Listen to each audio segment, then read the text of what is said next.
सजिया पंजा अरे सुनो तनी जी गोरेला कमरिया में चौकी के पटरा बथे बड़ी अलग के न दमा जाए गो गता गुजा गुजा बात तबे होई सजिया पंजा कोट हर हिला पे केहू धक्के जैसे लौके बा खटिया पयावा जद चोट लागे चौकी पर खटिया पयावा जद चोट लागे चौकी पर ठीक बा चोट लागे ना चोट लागे ना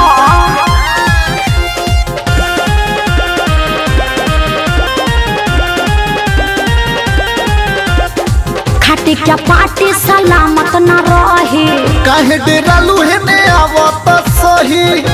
अरे बात तो कम से कम समझिए खाटी क्या पार्टी सलामत न रही काहे डेरालू है ने आवत सही करे न चढ़ाए दो समान लेखा मौके बा खटिया पयावा जद चोट लागे चौकी पर खटिया पयावा जद चोट लागे चौकी पर चोट लागे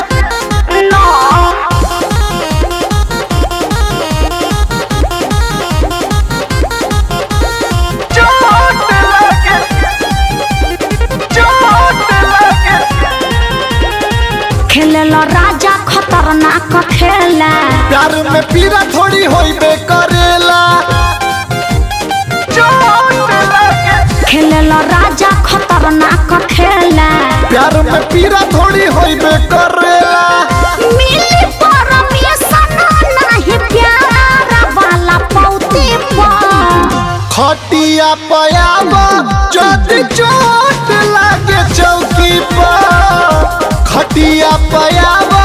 जद चोट लागे चौकी पर गोरेला कमरिया में चौकी के पटरा बथे बड़ी अलग